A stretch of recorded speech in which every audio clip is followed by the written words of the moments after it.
தியான முறை என்பது சும்மா இருத்தலே சுகம். ஆங்காரம் உள்ளடக்கி ஐம்புலனை சுட்டு எரித்து தூங்காமல் தூங்கி சுகம் காண்பது எக்காலம். அதான் தியானம். தூங்காம தூங்கணுங்கய்யா. அதுக்குன்னு படுத்துக்கிட்டு இல்லை. உடனே அப்புறம் படுத்துக்கிட்டு நான் தூங்காமல் தூங்குறது ஐயா சொன்னதை ட்ரை பண்ண போகிறேன்னு போய் படுத்துட்டு கொரட்டை விட்டு தூங்கிட்டு சொல்லக்கூடாது. விழிப்புணர்வு தன்மையுடன் அமர்ந்து விழிப்புணர்வுடன் நாம் ஒரு நிலையில் அமர்ந்து எண்ணமற்ற இருத்தல். கண்ணை முன்னா தாட்ஸ் வருது பார்த்தீங்களா, இந்த தாட்ஸ் இல்லாமல் இருக்காது. அது எப்படி வாய்ப்பு? அது நடக்காது. அது நடக்கிறதுக்கு தான் சில இங்கே உங்களுக்கு சிகிச்சை செய்ய போகிறோம். இப்போ ஆஃப்டர்நூனில் என்ன பண்ண போகிறோம்? சிகிச்சை செய்வோம். அந்த சிகிச்சையின் விளைவாக என்ன நடக்கும்னா எண்ணங்கள் குறைய ஆரம்பிச்சிடும். கண்ணை முன்னிங்கன்னா எண்ணங்கள் வராது அதிகமாக. இந்த எண்ணங்கள் வராத இருந்ததுனால என்ன உங்களுக்கு பெனிஃபிட்ஸ்னா, உங்களுக்கு பிபி இருந்தால் பிபி நார்மல் ஆகிடும். ஒரு கொஞ்ச நாள் பண்ணிங்கனாலே பிபி நார்மல் ஆகிடும். இங்கே கடுமையான தியானங்கள் இல்லை. மூச்சை பிடிக்கிறது காற்றை பிடிக்கிறதுலாம் கிடையாது. எத்தனை வயசுக்காரவங்களும் பண்ணலாம். ஏன்னா சேரில் உட்காந்துக்கிட்டே பண்ணலாம். நம்ம தியானத்தை கீழே தான் உட்காந்து ஏதாச்சும் ஆசனங்கள் போடணுமா? இல்லை. அடிப்படை தியானம் சொல்கின்றது பதஞ்சலி யோகம் சுகம் திறம் ஆசனம்.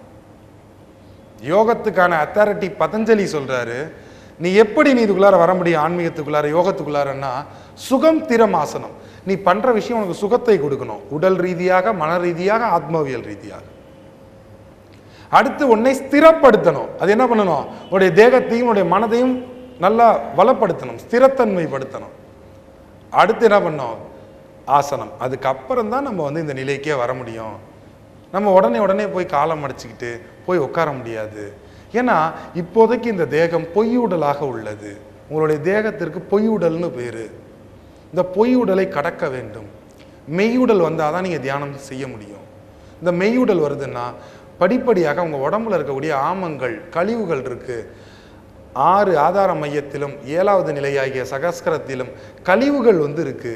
எல்லாம் கர்மங்கள்னு சொல்றாங்க. இந்த பதிவுகள்லாம் பல ஜென்மாக்கெல்லாம் அந்த கழிவுகள்லாம் சேர்த்து இந்த தேகமே கழிவு சாக்கடையாக இருக்குது. இந்த தேகத்தை நம்ம க்ளீன் பண்ண இந்த கழிவுகளை க்ளீன் பண்ண என்ன ஆகும்னா இந்த தேகம் இருக்கிற நோய் நொடியெல்லாம் நீங்கி ஆத்மீகம் வளரும், மனம் ஒருநிலைப்படும். இதுதாங்க உலகத்திலே ஒரு அல்டிமேட் அற்புதம் இருக்குன்னா நம்முடைய தேகம் ஆரோக்கியமாக ஸ்திரமாக இருக்க வேண்டும், மனம் செம்மையாக ஸ்திரமாக இருக்க வேண்டும், ஆத்மா வளரும். இந்த நிகழ்வு நடந்தால் அதுதான் உலகத்திலே அல்டிமேட். நீங்க போய் உலக அதிசயங்களை பார்த்து அல்டிமேட் எப்பா எவ்வளவு பெரிய விஷயம்னு நினைக்கிறீங்களே, உங்களுடைய ஒவ்வொரு தேகமும் உங்களுடைய ஒவ்வொரு மனமுமே எவ்வளவு பெரிய அல்டிமேட்டா இருக்கு. அதை ஏன் உணரல? உலகத்திலே என்று சொல்கின்றோம். உலக அதிசயத்தில் எத்தனை அதிசயம் இருக்கு? உலக அதிசயம் அதுவே தெரியலையா? 7 இல்லைங்க ஐயா. செவிக்கு உணவு இல்லாத பொழுது சிறிது வயிற்றுக்கு ஈயப்படும். நீங்க ரொம்ப நேரமா நாங்க எப்ப ஈயப்படுதுன்னு காத்துக்கிட்டு இருக்கோம். தெரியுது.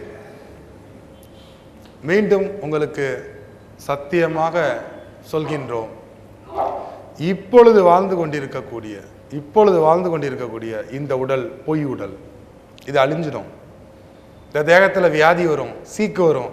இந்த தேகத்தை ஒருத்தவன் செய்வன பண்றான்மா, கைகால பிடிச்சி இழுத்துக்க வைப்பான். இந்த பொய் உடலா இருக்கிற வரைக்கும் எல்லாமே செய்ய முடியும். கண் திருஷ்டிப்படும், நோய் வரும்.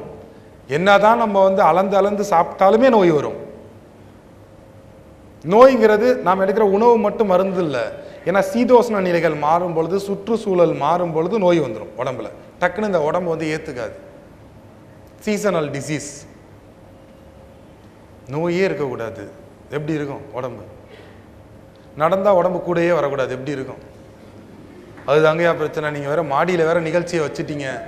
இந்த மாடி படி ஏறி நாங்க இங்க உட்கார்றதுக்குள்ளார நாங்க பட்ட கஷ்டம் இருக்கு. அப்படி எத்தனையோ பேர் இருப்பீங்க, திட்டிகிட்டே இருந்திருப்பாங்க. வைக்கிறது தான் வைக்கிறது, ஏன் கீழே வைக்க கூடாதா இந்த நிகழ்ச்சியை?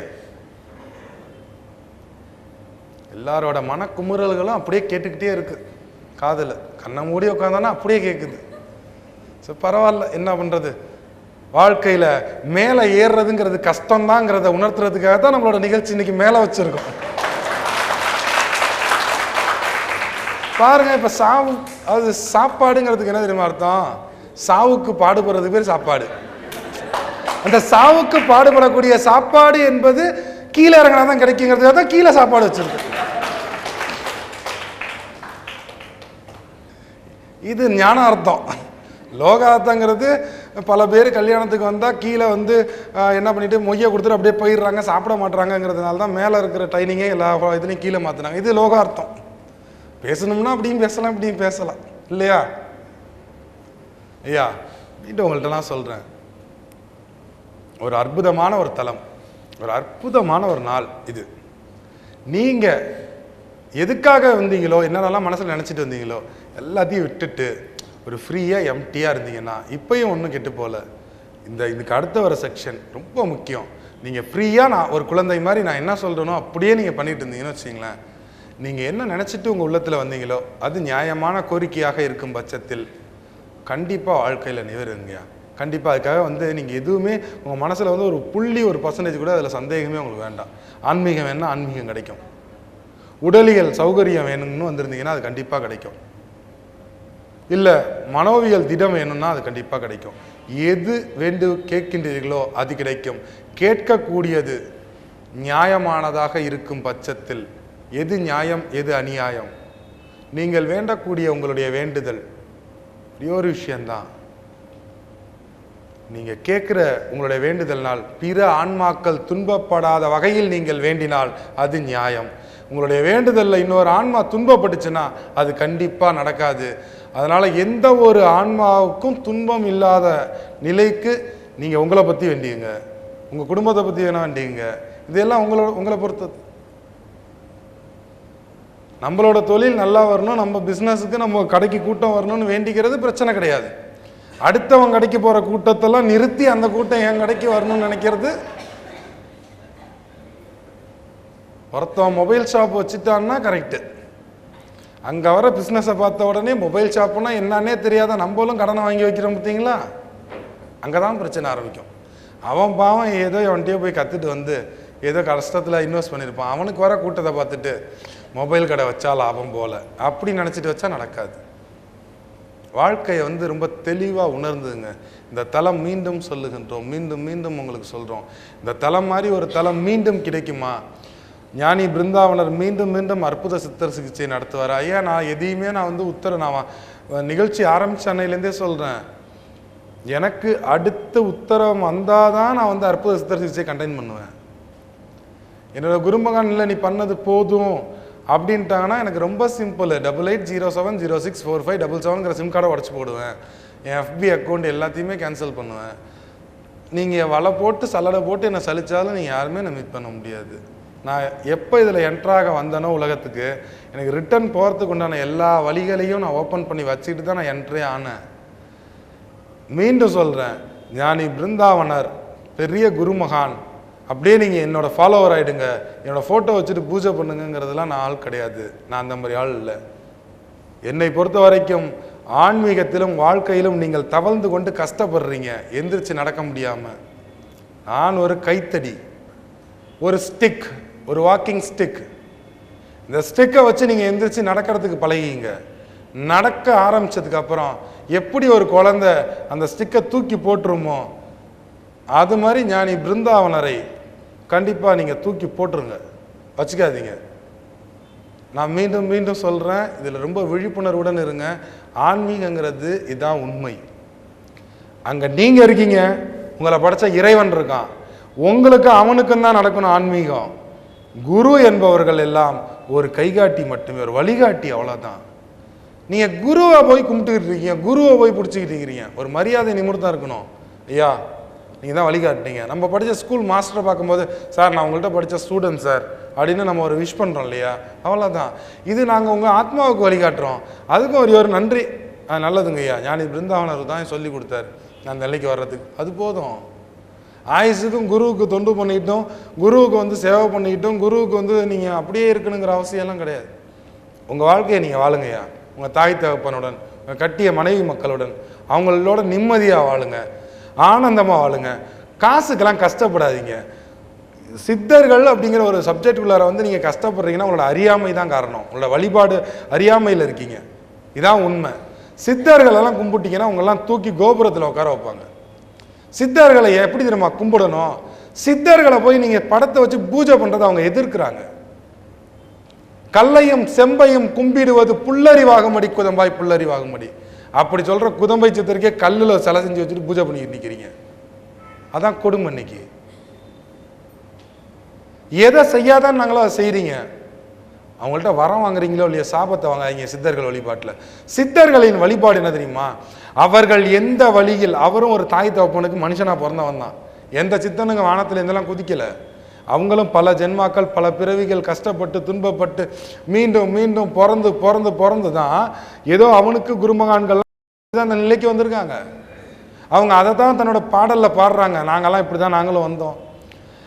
அவர்கள் எந்த பாதையில் எந்த வழியை கண்டுபிடித்து அந்த பாதையில ஜேர்னி பண்ணி நடந்து போய் இறைவனை அடைந்தார்களோ அந்த வழியிலே நீங்களும் நடங்கள். அதுதான் உண்மையில் சித்தர்கள் வழிபாடு. சித்தர்களோட படத்துக்கு பூஜை பண்றது சித்தர்கள் வழிபாடு அல்ல. அகத்தியரை பூஜை பண்றது, போகரை பூஜை பண்றது, என் போட்டோ வச்சுக்கிறது, இவர்தான் என் குருன்னு அப்படி இல்லைங்கய்யா. ஃபோட்டோ வேணா கூட வச்சிங்க, நான் பார்த்துட்டேன். பல பேர் சொன்ன கேட்க மாட்டீங்க. தயவு செய்து ஊதுபத்தி பூவெல்லாம் வச்சிடாதீங்க. ஏன்னா என்னோட பிலாசபிக்கே அது எதிரான விஷயம். ஏன்னா நான் என்ன சொல்கின்றேனோ அதுபடி நான் வாழ வேண்டும். அவன் தான் உலகத்தில் நல்லவன். நல்ல மனிதன் யாரு? தான் என்ன சொல்கின்றானோ, தான் சொல்கின்ற வாக்கிற்கு முதல்ல அவன் வாழ்ந்து காட்டணும். நான் எக்காலத்திலையும் நான் அதை பண்ணதில்லை. நல்லா புரிஞ்சுங்க. நான் எக்காலத்திலையும் நான் அதை பண்ண மாட்டேன். நீங்கள் அது மாதிரி பண்ணிடாதீங்க. சித்தர்கள் என்ன பாதையில போய் இறைவனை அடைஞ்சார்கள்? சித்தர்கள் எந்த தியானத்தை செஞ்சு இல்லை எந்த மந்திரத்தை சொல்லி ஒரு கஷ்டத்திலேருந்து நிவர்த்தி ஆனாங்க? அதை பிடிச்சிங்க, அந்த வார்த்தையை பிடிச்சிங்க, அதை நம்ம சொல்லுவோம். அந்த சித்தருக்கு ஒரு நன்றி சொல்லுவோம். எப்படி? அந்த சித்தருக்கு, ஐயா நீ தான் இதை கண்டுபிடிச்சு சொன்ன. உண்மையா? இப்போ சொர்ண பைரவர் மந்திரம் நம்ம கொடுத்தோம். அதை யார் கண்டுபிடிச்சு சொன்னது?